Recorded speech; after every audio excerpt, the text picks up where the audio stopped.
네, 안녕하세요. 전기공자소 및 전기 시퀀스 카페지기 가미시로입니다.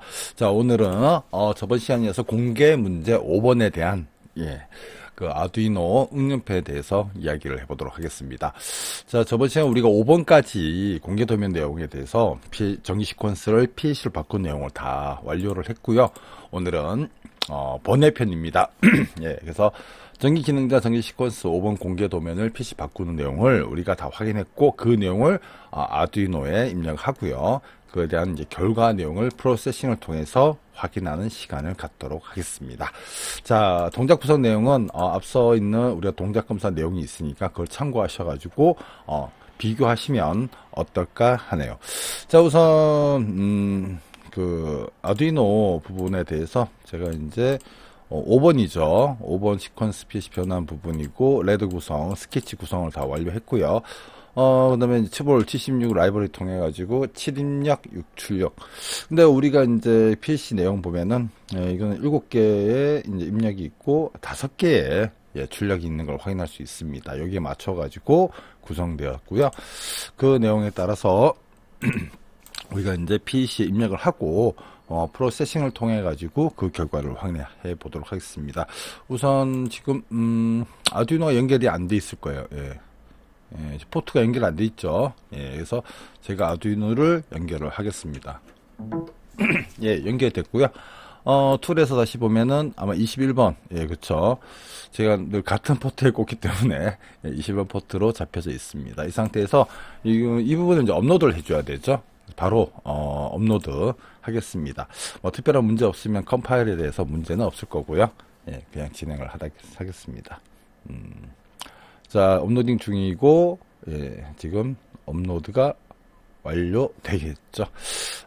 메모리는 한 60% 정도 사용했네요. 우노가 워낙 또 메모리가 적다 보니까 그래서 요 부분 이제 요 사실 상세 내용 보셔도 재밌을 거예요.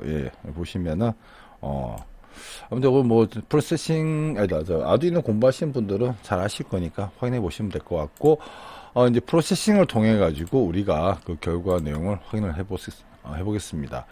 자, 우선 5번이죠. 지금 아두이노는 어차피 업로드 하기 위해서 올려놨고요. 연결돼 있죠. 우리가 이제 21번 포트고, 그렇죠? 돼 있고, 여기도 시스템에도 21번 사용자 포트를 21번으로 맞춰놨어요. 자, 그리고 프레임은 60% 해놨고, 자, 그리고 이제 입출력 접점 확인 우리가 아까 여기서 봤었죠. 그래서 UCR부터 LS4까지 입력, 부저부터 해서 MC4까지 출력, 그래서 7입력 5출력으로 구성이 됩니다. 자, 그 내용을 했고, 입력에 따른 시퀀 동작 부분은 동작 검사하면서 다시 살펴보도록 하겠습니다. 자, 실행을 해서 스케치 프로그램을 구동시키고요. 구동이 되면은 이제 그 결과 내용을 한번 비교해 보겠습니다. 자, 지금 커넥션 부분도 컴 21번 커넥티드 되어 있죠. 연결되어 있고요. 그럼 여기에 맞춰 가지고 동작이 잘 이루어지는지 함께 같이 보겠습니다. 옆에도 이제 IO 있죠. 자, 저번 시간 동작 검사 아신 분들은 이게 그렇게 복잡한 내용은 아닐 거예요. 과주얼 트립 시에는 부저, 그렇죠. 출력 부분 P40 출력으로 내보내주면 되죠. 자, 그러면 UCR 들어오면 부저에 바로 지금 점등이 되는 걸 확인할 수 있죠. 출력이. 요거 보면 요 위에 게 요게 중간 요게 그 입력 접점의 이제 LED 부분이고, 밑에가 출력 부분의 LED예요. 요거 참고하시면 될 것 같고, 특별한 내용 구성은 없습니다만은. 자, 그리고 UCR 트립이 없을 때, 우리가 여기 지금 LS1이 있죠. LS1인데, 그냥 푸시 버튼 눌러본들 동작 안 될 거예요. 그렇죠? 지금 세 번째죠. P0, P1, P2. 그래서 이제 위 입력에 세 번째 LED가 불 들어오는 거죠. 자, LS1이 있을 때 K1 여자 되는 거니까, 자, LS1을 넣어주고, 자, PBR 누르면은, 자, K1 여자 되겠죠. K1에 의해서 이 뒤에 MC1이, 출력이 됩니다. MC1 여자 되는 거죠. 출력되는 거고, 떼더라도 사실 K1에 의해서 자유지 걸리니까, 푸시버튼이나 LS1은 사실 의미가 없죠. 물론 이제 LS1의 의미가 아예 없는 건 아니죠. 왜냐면, 이 뒤편에 우리가, K5 여자시킬 때 LS1이 들어온 상태면은 LS1의 비접점, 즉 비접점이라기보다 뭐 따지면 NC 접점이죠. 노멀 클로즈 접점이 떨어지니까 K5가 여자되지 않아서 K5의 동작이 되는 MC2가 여자되지 않습니다. 여기까지 우리가 또 구성 내용도 이해를 해둬야겠죠. 아무튼 이제 푸시 버튼 누르면은 MC1이 여자가 된다. 출력이 된다. 보시면 되겠네요. 자, 누르겠습니다. 예, 바로 뜨죠. 떼더라도, 예, 그렇죠. LS1 떼더라도, 예, 동작 계속 이루어져야 되죠. 자, 이 상태에서 이제, K1이 여자 됐기 때문에, A집점 붙어서 이제 K2 대기하고 있어요. LS2가 들어올 때까지. 자, LS2가 들어오면은 이제 K2에 의해서 여기 있죠. MC3가 여자가 됩니다. 당연히 K2 접점 들어오니까 B접 떨어지면서 자유유지 끊기고 K1의 자유유지 끊기니까 당연히 MC1이 소자가 되겠죠. 예. 거기까지 쉽게 말하면 LS2 입력이 들어오면 MC1은 소자가 되고 MC3가 여자가 되면 되겠습니다. 자, 보겠습니다. 예, 그렇죠.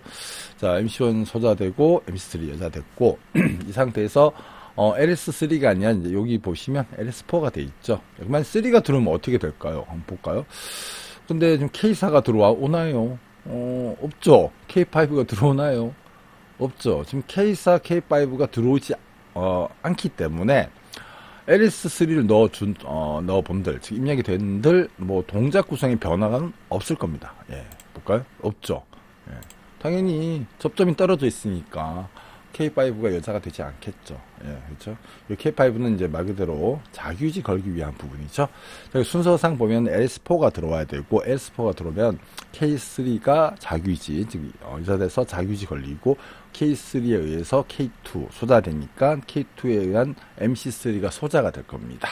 예, 결국은 이제 S4가 들어오면 예, 여기 있는 MC3가 어떻게 된다? 예, 소자돼서 출력되지 않는다. 그렇게 보시면 되겠습니다. 뭐 사실 마그넷 컨덕터는 아니죠. PLC에 대한 출력이 이제 얘기를 하는 거니까. 자, 그러면은 그래서 타이머가 우리가 5초였어요. 5초가 경과되면은 여기 타이머 한시 접점 붙어서 K4를 여자를 시킵니다. 자유유지 걸리겠죠. 예, LS4가 떠지더라도 K3에서 뭐 자유유지 걸려 있는데 K4가 여자가 되니까 K4의 B접점에 의해서 K3가 소자가 됩니다. 물론 타이머도 멈추겠죠. 하지만 이미 벌써 K4에 의해서 어떻게 되어 있죠? 자유유지가 걸려 있죠. 참, 그 전기 시퀀스나 우리가 항상 공부할 때 처음에 많이 듣는 이야기가 이 자기유지라는 부분, 스스로 유지한다. 영어로 하면 뭐 셀프 홀딩이라고 하죠. 이 셀프 홀딩 상태를 우리가 이제 항상 많이 사용하죠. 왜? 버튼을 계속 누르고 있는 게 아니라 입력에 대한 부분에 대해서 유지해주는 그런 릴레이가 역할이 중요하다라는 좀 상기시켜주는 그런 내용이 아닐까 생각이 듭니다. 아무튼 그래서 이제 S4가 들어오면 5초가 지나죠. 일단은 그러면 결국은 여기 MC3 소자되고 5초 후에 그렇죠. 5초 후에 K4가 여자가 되니까 K4에 의한 A접점 붙어서 MC4가 여자가 되네요. 그래서 여기서는 출력이 되겠죠. 그러면 이제 제가 LS3을 누르면 어떻게 된다? 예, MC3는 바로 출력이 안 되겠죠. 그리고 5초 있다가 MC4가 불이 들어오면 되겠죠. 자, 누르겠습니다. 자,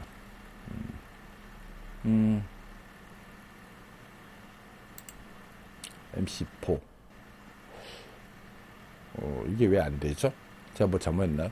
MC3가 여기가 들어와 있네. 이따가 K4가 들어오고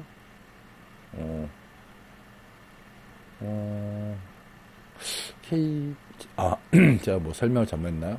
K3 들어온 상태에서 지금 MC4가 여기 있죠. 이 상태에서 LS3가 아니라 LS4죠. 죄송합니다. 당연히 이게 들어오면 안 되죠.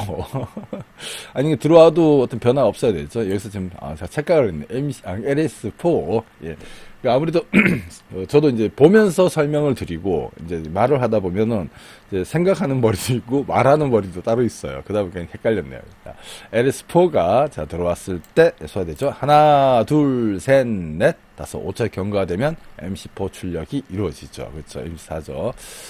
자, 이 상태에서 우리가 이제 K4가 여자된 상태이기 때문에 지금 여기 보면 LS3를 대기하고 있다. 보시면 되겠죠. 그리고 LS1이 비접 상태니까, 비접이죠. 우리가, 뗐으니까. 이 상태에서 LS3가 들어오면은, 그때서야, 자, 어떻게 되죠? K5 여자가 되면서, 어떻게 되죠? K5에서 K4가 소자가 되죠. 그러니까 자기 유지가 끊어지니까 MC4 소자가 되고, K5에서 동작되는 구성. 자, 여기서 MC2가 출력이 되겠네요. 자, 보겠습니다. 바로 되겠죠, 이건? 예. 예, 됩니다. 자, 그러면은, 이 상태에서, 우리가 또 뭘 볼까요? 여기서 푸시 버튼을 누르면 어떻게 될까요? 푸시 버튼 PBR 누르면. 일단 LS1이 있으면은, 지금 MC2가 들어오죠. 자, LS1이 들어오면은, 요게 K5가 어떻게 소자될 겁니다. 그렇죠? 한번 눌러보겠습니다. 소자되죠? 이 상태에서 다시 푸시 버튼 PBR을 누르고, 예, 떼고, 그렇죠? 자, 그리고 LS1 그대로 놔둔 상태에서 다시 LS2를 입력을 하면은, 자, MC3 가죠. 이 상태에서, 이 상태에서, 만약에 지금 우리가 이제 예측을 하는 거예요. LS1도 들어있고 S2도 들어있어요. 자, 이 상태에서, K2가 들어왔으니까 어차피 K1은 소자된 상태일 거예요. 그렇죠? 자, 그러면은 이제 LS1은 의미가 없는데, 이 상태에서 LS4를 넣어주면은, 당연히 K3에서 끊어지니까 얘도 멈추겠죠. 자, 그러면 보겠습니다. 예. S4. 하나, 둘, 셋. 지금 카운트하고 있겠죠. 예. 타이머에서 MC4가 됐죠. 자, 이 상태에서, 얘도 지금 들어오죠. 들어온 상태에서 LS3가 들어오면은, 어차피 LS1 때문에, 아무런 동작을 하진 않을 거예요. 그쵸? 동작 안 하죠? 자, 이 상태에서 LS1을 떼면은, 어떻게 될까요? 떼면 이제 LS, 이제, NC 접점이 붙으니까, 이제 LS3를 넣어주면은 K5가 여자가 될 겁니다. 그러면은 K5에서 어차피 앞에 있는 부분 다 끊어지죠. 끊어지면서 어차피 MC2만 되겠네요. 그쵸? 볼게요. 예, 똑같죠. 자, 그리고 다시 거꾸로 떼볼게요. LS3를 떼도 이제 상관없죠. 예, 어차피 자유유지 걸려있고, K4는 뭐 떼도 상관없죠. 왜냐면 K2가 지금 들어오지 않는 상태이기 때문에 의미가 없을 거예요. 그렇죠? 자, S2도 의미가 없죠. 왜? K1이 지금 안 들어와 있으니까 의미가 없습니다. 예, 이미 자유유지가 해제됐기 때문에. 예. 자, 요런 거 이제 제가 거꾸로 보여드린 이유는 이런 부분에 보면 후입력 우선이냐 선입력 우선이냐 보죠. 이 부분은 어떻게 됐죠?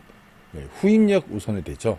어떻게 보면 선입력이 아니라 후입력에 의해서 자, K1, 2, 3, 4, 5 구성 자체가 자, 선입력을 이제 기준으로 해서 이제 뭔가 동작해서 후입력을 막아내는 구성이 아니라 후입력, 즉 물론 릴레이의 접점에 의해서 지금 비접 다 붙어 있죠. 비접에 의해서 다 끊어주는 형식이다. 그래서 후입력을 우선시한다. 동작 구성을 이제 반대로 못한다는 얘기예요. 그래서 우리가 처음에 이제 MC1 처음에 뭐 있죠? 다시 해볼까요? LS 중 상태에서 자 떼주면 MC1이니까 여기 모터 1 그렇죠. 모터 1에 대한 정운전, 역운전을 가정한다면 정운전 마그네틱 커넥터 불러서 이제 정운전, 모터 1이 이제 정운전 하는 거고, 자, 이 상태에서 S2가 들어오면은 자, 정운전 멈추고 모터 1번, 모터 2번에 지금 MC3니까 정운전이 되겠죠. 자, 그리고 MC4, LS4가 들어오면은 예, 정운전 멈추고 5초 후에 예, 5초 후에 모터의 M2의 역운전을 시작한다는 거죠. MC4가 이제 들어오고 그 상태에서 만약에 LS1이 들어온 상태에 있다면은 다시 LS3가 들어오더라도 동작이 이루어지지 않고 LS1이 이제 입력이 없을 때 LS 리미트 스위치 세 번째가 들어오면은 그때 MC2가 동작하죠. MC2. 그래서 모터 M2는 다 멈추게 되고 모터 1번에 역운전이 동작을 한다라고 생각하시면 되겠습니다. 이 상태에서 이제 과전류 트립 생기면 예, 모두 멈추겠죠. 부저 울리겠고 바이올램프 PL0가 예, 보이겠네요. 예. 자, 이런 구성을 우리가 이제 알아봤고요. 그러면 이제 대체적인 이제 동작 구성 내용은 이제 아두이노에서 잘 정상적으로 출력이 된다. 입력과 출력이 이루어지고 있다라고 확인하셔도 되겠습니다. 자, 오늘 여기까지 하도록 하고요. 다음 시간에는 이제 6번, 예, 6번, 공개도면 6번을 갖고 이제 도면 분석, 그리고 이제 PLC 설계하고 그 설계에 따라서 제어반 관도 구성, 그리고 이제 마지막으로 동작 구성도 알아보는 시간을 갖도록 하겠습니다. 자, 물론 이제 번외편이라서 굳이 이제 관심이 없는 분들은 뭐 크게 안 보셔도 돼요. 근데 나만의 PLC를 만들고 싶다. 아니면 나만의 꼭 PLC라기보다 이제 꼭 굳이 PLC만 있는 건 아니죠.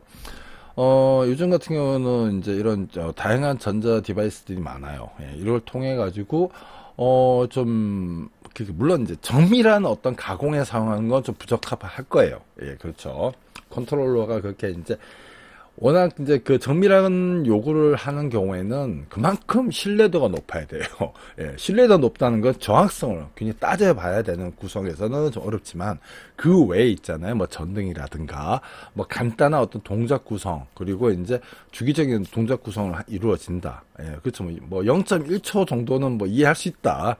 그러면은 솔직히 큰 비용을 들여서 이제 PC나 이런 걸 사는 것보다는 차라리 뭐 DDC도 좀 좋긴 해요. 예, PC만 있는 거 아니니까 건물 관리할 때는 이제 DDC나 이런 걸 또 사용할 수 있습니다. 예, 요즘 같은 경우는 가격면 때문에 그런 것도 있고, 그리고 이제 뭐 사용 접점이나 이런 부분에 대해서 뭐 워낙 또 매뉴얼 잘 돼 있고 뭐 그런 거 사용하셔도 되지만, 근데 이제 특정 목적을 사용한다든가, 내가 어떤 요구하는, 또는 이제 클라이언트가 요구하는 내용에 맞춰가지고 뭔가 하려면은 좀 설계를 해봐야 돼요. 그렇죠. 그 단계를 지금 우리가 지금 조금, 배워간다라고 생각하시면 되겠습니다. 예, 그래서 뭐 아두이노도 괜찮고요. 그 아두이노 대용품도 많이 있죠. 뭐 그런 것 통해 하셔야 되고, 저는 이제 아두이노를 많이 권장드린 이유가, 아두이노, 그런 솔직히 이제 내가 또 필요할 때서 PCB를 만들 경우도 있어요. 전자회로 기판을 만들 때, 그 아두이노 통해서 굳이 이제 아두이노만 이렇게 하는 게 아니라, 거기 RC 칩에다가 뭐 내가 필요한 데이터 집어넣고, 그렇죠. 그리고 내가 필요한 릴레이라든가 구성, 그리고 이제 뭐 필요한 뭐 증폭기를 사용할 경우도 있으면 뭐 그렇게 증폭회로를 이용할 수도 있고, 그렇죠. 뭐 모터나 뭐 다른 부분, 그렇죠. 또 센서 같은 경우에, 그렇죠. 센서 같은 경우, 물론 이제 PC 같은 경우도 이제 아날로그 센서 입력 받을 수 있는 뭐 그 확장팬이 있는데, 그거를 하는 것보다는 사실 뭐 이래서 이제 간단한 이제 뭐 센서를 좀 이제 입력이 들어왔고 출력 들어간다든가 할 경우에는 사실 좀 저가의 제품을 사용할 수도 있어요. 예, 그렇죠. 그리고 이제 거기에서 컨트롤러 자체도 가격이 부담이 없는 걸로 한다면은 다양한 내용 구성을 할 수 있습니다. 예를 들어서 뭐 간단히 예를 들면 뭐 주차 관리 시스템 같은 거, 그렇죠. 주차 관리도 가능하고, 그리고 이제 그 요즘은 또 AI나 이쪽 기술도 많이 뛰어나오니까 거기에 접목된 하나의 센서, 센싱 통해 어떤 정보를 좀 취합해주는 그런 컨트롤러가 필요하다 할 경우도 활용할 수가 있겠죠. 꼭 이 PC만 사용하는 건 아니죠. 저희가 이제 하나의 예로서 이제 아두이노를 통해 가지고 이렇게 구현해 보는 거지, 이게 전부는 아닙니다. 그렇죠? 자, 아무튼 여러분이 이제 그 공부하시면서 뭐 다양한 의견도 있을 거고, 또 다양한 지식도 갖고 계실 거예요. 여러분들도 그런 부분을 이제 이 학습 내용을 통해서 좀 확장해 나갈 수 있는 방향을 한번 스스로도 설정을 해 보시는 거 어떨까? 네, 마지막으로 이 말씀드리고 끝내도록 하겠습니다. 자, 다들 고생하셨고요. 다음 시간에 뵙도록 하겠습니다. 네, 즐거운 하루 되시기 바랍니다. 감사합니다.